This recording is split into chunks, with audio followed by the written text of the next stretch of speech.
Hi, I'm Neil Mangan, and today I'm going to show you a tutorial for AMATH352 on writing Gaussian elimination code in Matlab. So Gaussian elimination, the goal, again, is to take a matrix and perform row operations, so adding and subtracting multiples of different rows in a systematic way so that you end up with zeros in your lower triangular matrix, so all of the entries below the diagonal.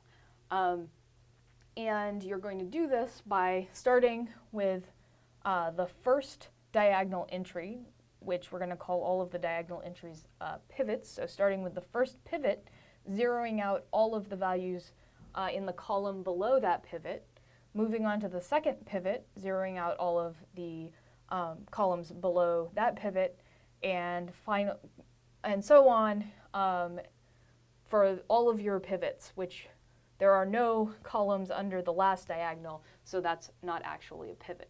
So since we're going to do a series of row operations for each pivot, we're going to put everything else that we're doing inside of a for loop. So for each pivot value, and I'm going to index the pivots with the index variable I use I as opposed to I because I is actually the imaginary number in Matlab, as is j, which I'm going to use jj as an index. And so I don't want to overwrite either of those since that can occasionally cause problems with Matlab. Okay, so for II, which this is going to be for each of my pivots, so let me go ahead and make a comment. Each pivot along the diagonal, so for II, and now I need to make a vector of index values. So I want these indexes to be the indexes into my matrix, which I already defined my matrix up here. It's there's not quite enough room on the screen, but it's matrix A, so it's the same matrix I have written here. So for each diagonal value,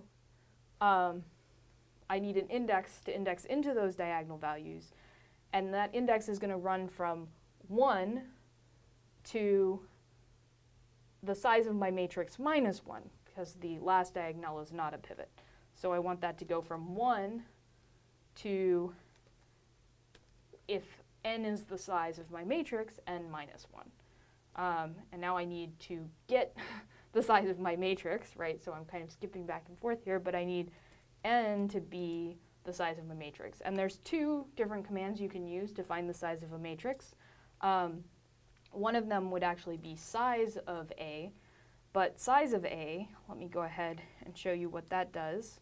So if I have A defined in my workspace and I type size of A, it's actually going to give me both the number of rows, or the row number, so the number of rows and the number of columns. So in that case, I would need to output size to two variables. And I could even do something like if only run my code if n and m is n is equal to m, so if I have a square matrix, which Gaussian elimination only works for a square matrix, or I could do something like if n is not equal to m, then output an error message.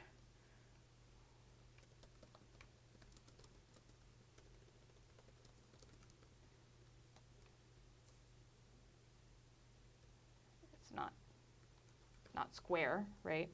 However, what I'm actually going to use is do a different size command. So I'm going to assume that what you've actually given me is a square matrix, and I'm going to say that n is equal to the length of A. So that's much simpler, and then only has one output variable. And again, so now the length command actually gives you the longest direction, the length of your matrix in whatever its longest direction is. So if I try the length of A then it's just going to give me 4 because it's square, so it's the same size in both directions, in both rows and columns. But if I had another matrix, say B, and I made it be a 2 by 10 matrix, so it's 2 rows, 10 columns, and I ask it for the length of B, then it would give me the longest dimension, so it would give me the number of columns, because there's more columns than rows. Okay, so, and I just cleared my workspace, or my command window, which you can do by typing CLC. You can clear your workspace by typing clear all. So now there's no more variables in my workspace. Let me show you again. So if I have variables in my workspace, which the workspace is all the way over here, and I want to get rid of them, I can clear all. Then there's no more variables in my workspace, CLC, to get back to a clean command window. Okay, so I've defined my matrix. I am calculating the size of my matrix. Because it's square, there's only one relevant size. And now I'm setting it up so that I'm going to do a bunch of stuff for each pivot along the diagonal. And my pivots, again, are running from 1 to n minus 1. So in this case, 4 minus 1, 3. Okay. So now, what am I going to do? And I'll go ahead and end my for loop ahead of time. So what am I going to do for each of those pivots? Well, remember, I want to do row operations such that I zero out the numbers under each of those pivots. So let's start by thinking about, what if I'm at pivot 1 and I want to zero out all of these rows? Well, I'm going to take, there's 2 ways to do this. You could either multiply this, divide this row by 3 and subtract 1, or multiply row 1 by 3 and subtract. Just for convention, what I'm going to do is say I'm going to multiply, or I'm going to, in this case, I'm going to take the row that I'm changing and replace it with 1/3 that row minus row 1. So that's the row operation I'm going to do. So I want to take the row under that pivot, so I'll do the indexing in a second, and I want to replace it with the factor, which is the ratio of this entry divided by this entry, times that row minus the other row. And I'm leaving a lot out here, right? But this is the general schematic of my code. And first I need to calculate what is that factor. So let's start by calculating that factor. Well, I want it to be the entry directly under my pivot, or my pivot entry divided by the entry under my pivot, right? 1 divided by 3. So how can I index my pivot? Well, my pivot is going to be at my pivot index. So for I equals 1, that'll be A1, 1. So A at row 1, column 1. And then I'm going to, again, divide that by the one directly under my pivot. So that's going to be the row number that I'm at. So I'll put in another index variable, which I'm going to need to go through because I'm going to need to do this for each row. And I want it to be at directly under my pivot. So that's going to be II. Okay, so that's the factor that I want to multiply this whole row by. So we can go ahead, actually, and check that that's giving us what we want. So I am just entering my A. I'm going to say, all right, if my pivot is equal to 1, so if I'm in the first part of my for loop, am I getting a third? Am I getting this? All right, well, that's not actually going to work because I didn't define J. So let's go ahead and define, well, let's go ahead and first check if this is working. So JJ is going to be the first row under my pivot, so we'll set it to be 2. And I'm using the up arrow on the keyboard to go back and recalculate that. So now if I look at what my value FAC is, it's 0.333. So it's a third. So that's correctly indexing and calculating. Okay, so now I want to go and I want to do this calculation for each row. So for JJ is going to be my row index. So let me go ahead and make a comment here for each row under the pivot. And I want it to be each row under the pivot, right? So I don't want to start from 1 because then it's just going to cycle through every single row every time, regardless of whether that row is after the pivot. I don't want to put in JJ equals 2 to n because then when my pivot is all the way down here at 3, it would still start at 2. So I want to index my J index from my pivot, whatever my pivot index is. So at whatever time I am, the pivot is at II, and like I said, I want it to be the row under that. So from row number II plus 1 to the end. And so, you know, I want it to go all the way from II plus 1 to the size of the matrix. All right?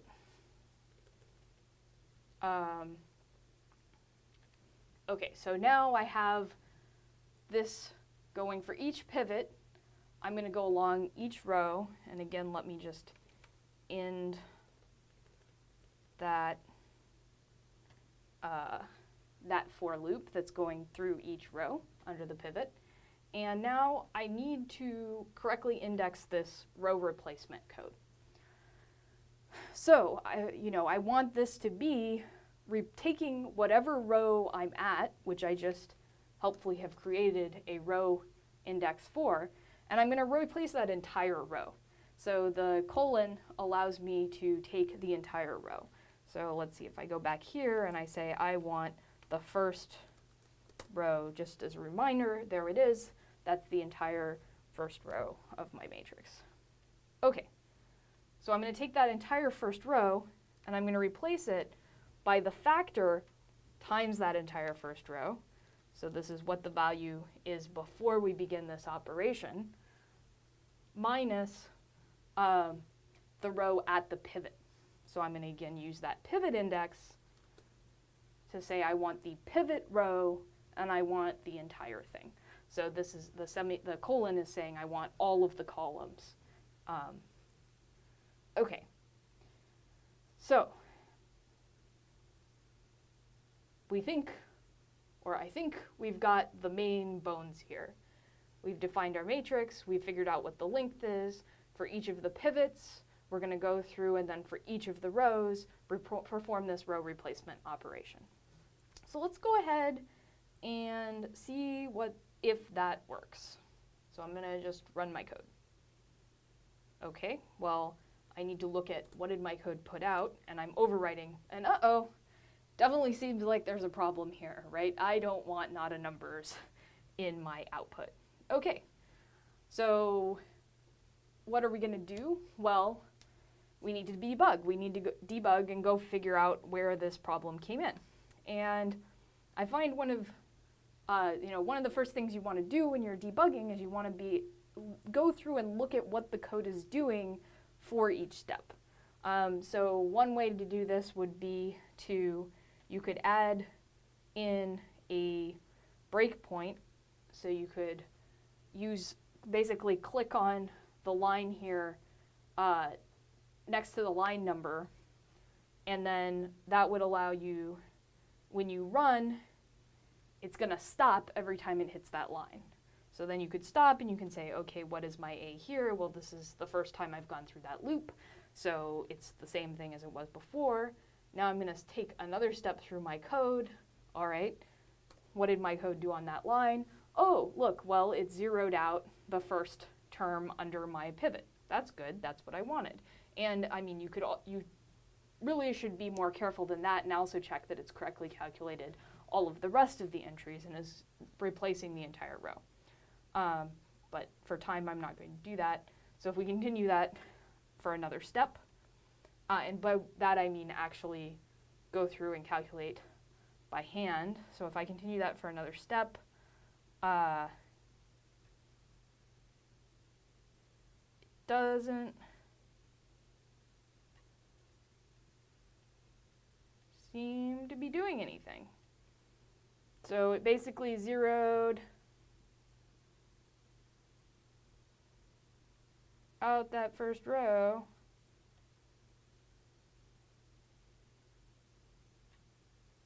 Oh, right, I actually have to check and see what it's doing because I don't have it outputting at each row. Okay, sorry.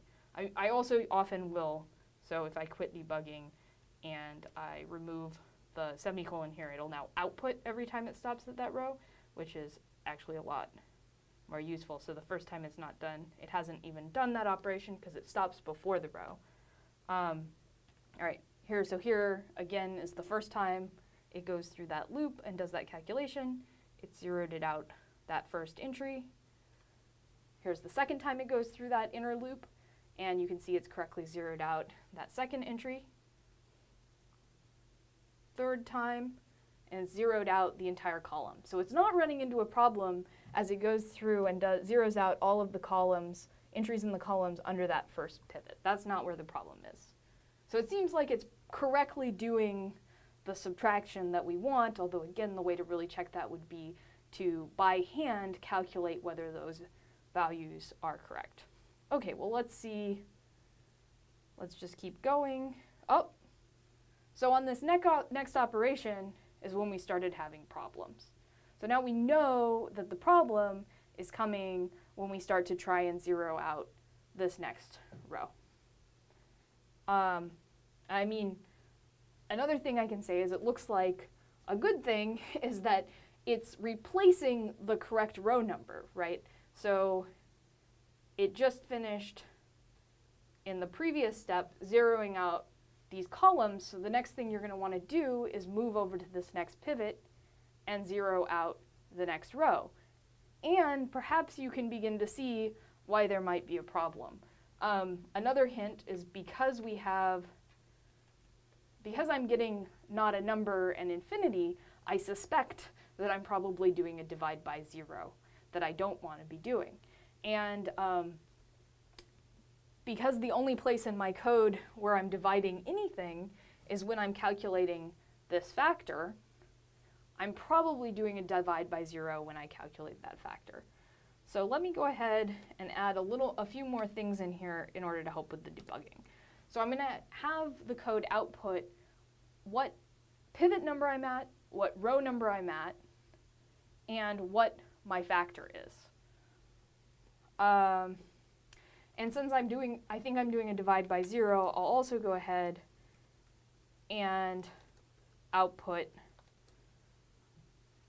the part that's in this denominator to see what that value is. Okay. So, well, first I have to quit debugging.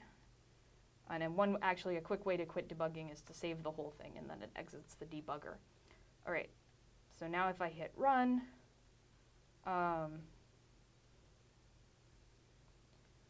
I'm at pivot 1, row 2. So I'm just going to keep going. Okay, so there's my inf. It's happening again at pivot 2 on row 3. And here is what I thought was happening, so I tried to calculate that factor, but remember I'm outputting what was in the denominator, and indeed what was in the denominator is 0. So we have a problem. We don't want our code to divide by 0 if there is an entry that's 0. And let's go back up to where the last... In fact, what we'd like it to do is skip doing a row replace or doing a row operation on this entire row because we've already zeroed out that term. So all we're going to do to fix this is we're going to go ahead and add in a check to see if the value in the column that we're trying to zero out under the pivot is already 0. So if it's already 0, we don't do the divide by and we don't hit the problem. Okay, So if this value is, and if you actually wanted it to be strictly 0, you would do double equals 0 as the logical check. But if we do double equals 0, and there's some amount of rounding error in what A is, so sometimes when Matlab or any language is trying to calculate something, it'll have a little bit of rounding error. So even if the answer should be exactly 0, it's possible it'll be like 10 to the negative 16. So instead what we're going to do is if it's equal, or if it's greater than some tolerance, and maybe that tolerance, you know, especially for the precision that we're outputting things right now, we could say, okay, well, if it's greater than 1e to the negative 6, then that's, for all intensive purposes, going to be equal to 0. A nice way to do this is, let's say I think I might want to change my tolerance later, is to put my tolerance, define my tolerance up at the beginning of my code, so if I want to play with it later, I can do that. Okay, so now I have this if statement. So now it's only going to continue with the calculation, so it's only going to do that row, this row operation, if AJ, the first entry under the pivot for that row is greater than the tolerance. And I have to end that statement, so I want to end that statement after all of these operations have happened. Okay, so again, I'm going to save, and if I try saving while it's in debug mode, it tells me, are you sure you want to exit debug mode? Yes, I do. Okay, so let's run this again. All right, so that's actually for the first. Ooh. Not sure what's going on there. I didn't clear my workspace. And anytime I get an error when I haven't cleared my workspace, I'm a little bit suspicious of it. So before I go see, let's go see if we think that's real. Okay, let's try this again. So, okay, it's real. All right. Oh, okay, so let me show you what happened. It's spitting out this error. It's saying, I'm trying to assign, so I'm trying to set some value equal to some other value, and the number of elements in those two defined variables are not the same. And so if I go down here and I look what I have, apparently I have AJJ is equal to this. And that was actually not how I originally defined it. I must have accidentally overwritten some things. That should be AJJ, so the element, all the A elements in the JJth row, but I want all the columns. So I accidentally overwrote, somehow got rid of that semicolon. So go ahead and add that back in. All right, now if I try running this again, I need to continue. It's all still working. Continue, continue. Okay. It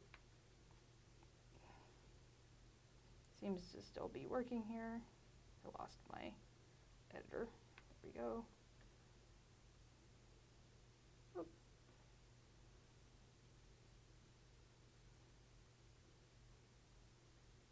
Okay. Continue. Continue.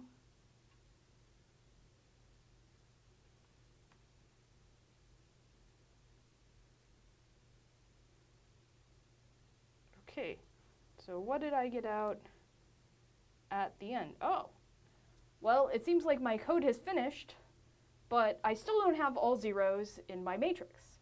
And if I go back and look at the last couple things it spits out, so here it is, it's at pivot 3, or sorry, that's not. Pivot 1, JJ3,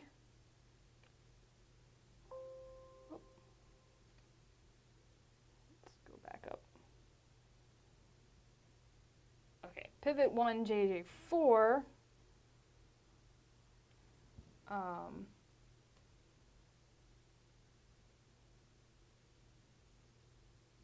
and that seems to have worked. I've zeroed out under pivot 1 JJ4. So if I keep going down,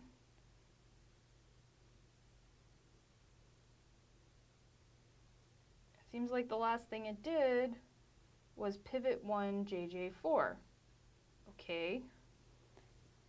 Well, I'm actually outputting everything only if I'm in this if loop. So the last time it output anything was pivot 1 JJ4, which says to me that for all of the other pivots, it is skipping this, or if it's this if statement is false. So maybe you already see what I've done wrong, but let me show you what I'd actually do to debug. Well, the first thing I would do is take all of those statements and move them outside my if so that I can see what they actually are. And what I'm going to do is check for each of these for loops and see what it, for each pivot and each row that I'm doing a row operation on, what is this value and why is my if statement skipping over it? And is it skipping over any values that I don't actually want it to skip over? So I'll go ahead and run this again. And I need to get past that first row because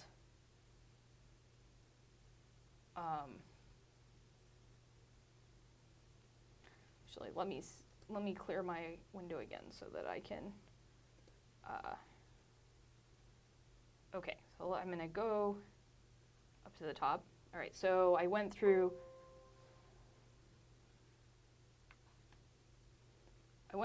pivot 1, row 2, that looks fine.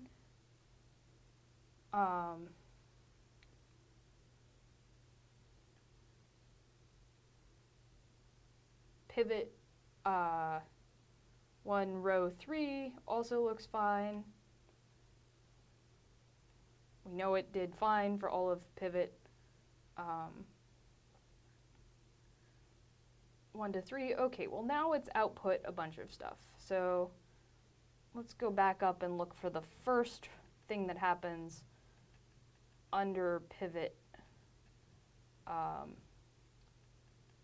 2. Okay, so that's the last pivot 1. So if we scroll down, see I've zeroed out all of the entries in my first column. And here we go. Pivot 2, row 3. My divisor, so pivot 2, row 3, is currently 0 after I'd already gone through and zeroed out this first row. And it's skipping right to pivot 2, row 4, and that's what I want because I don't want it to go and do a row operation if that value, first value is 0, so that's great. Okay, so now I have pivot 2, row 4, so that would be this entry after you've already zeroed out that first column. And my value there is negative 5.5. If I go and I look and I see, okay, what is it doing? 5.5, well, it's skipping right to pivot 3, row 4, and I don't want it to do that. I want it to go ahead and zero this out. So why isn't it doing the row operations on this row? Well, that's because negative 5.5, if we check what is it doing, is negative 5.5 greater than my tolerance? Well, no, it's not. It's less than my tolerance. And that's because I don't actually want it to be strictly less than or greater than the tolerance. I want the absolute magnitude to be greater than the tolerance. So if I get to the right place, I want to take the absolute value of my entry and check that that's greater than the tolerance. Okay, so now let's try running this again. And again, I need to, because I'm stopping every time I hit that row. Okay, so now what happens? Well, I've gotten to the end of the code, and I now have all zeros under my first pivot, all zeros under my second pivot, all zeros under my third pivot, and so I have an entirely zeroed out lower triangular matrix. That's great. And if I went through and I actually checked whether all of these other values in the upper triangular matrix were correct, I would find that they are. So I have correctly implemented a simple Gaussian elimination code that goes through, skips over values if the entries are already zero, and correctly creates these matrices, or correctly creates the upper triangular matrix. Okay, so I'm going to go ahead really quick and go through and clean up my code. So I'm going to get rid of my stop. I'm going to comment out my output.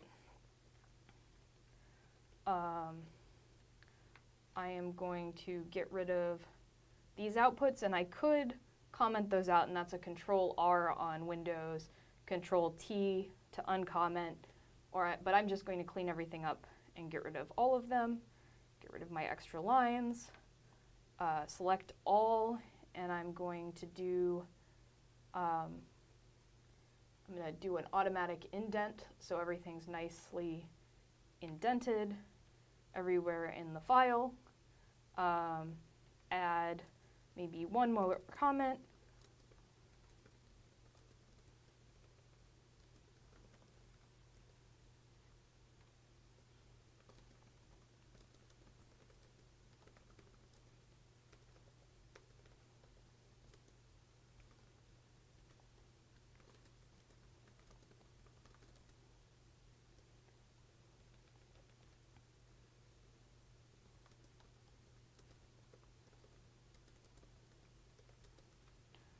Of what factor is and what my row replacement operation is, and I'm going to call that my Gaussian elimination code.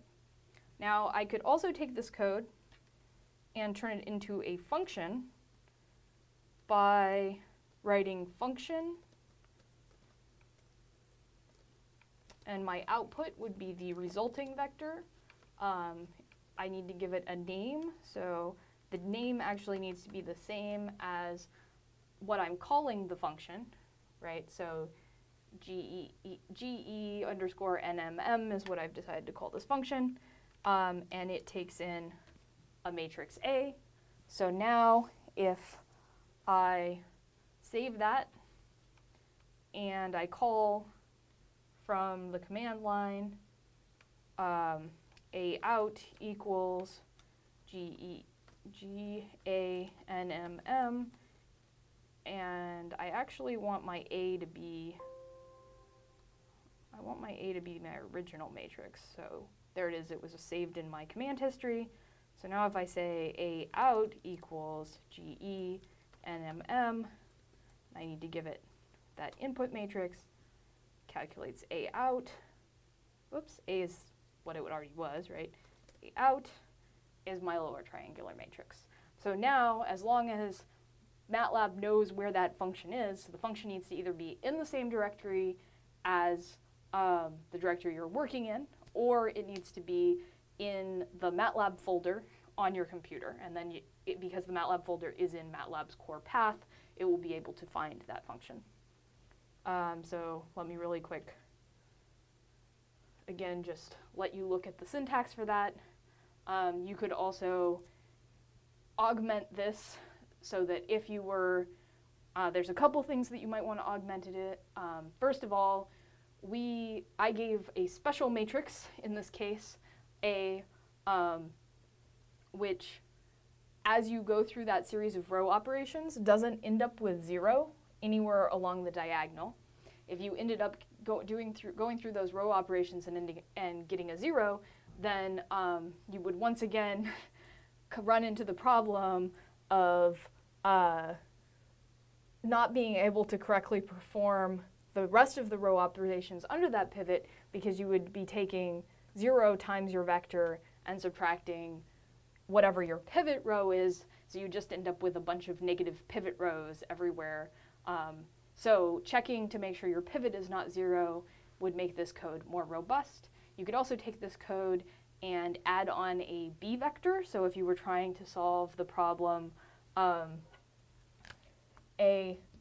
ax is equal to b, so if this was a known vector b and this is your matrix and you wanted to solve for vector x, then you could make that matrix notation, then you could perform Gaussian elimination on A, B, the augmented matrix, or you could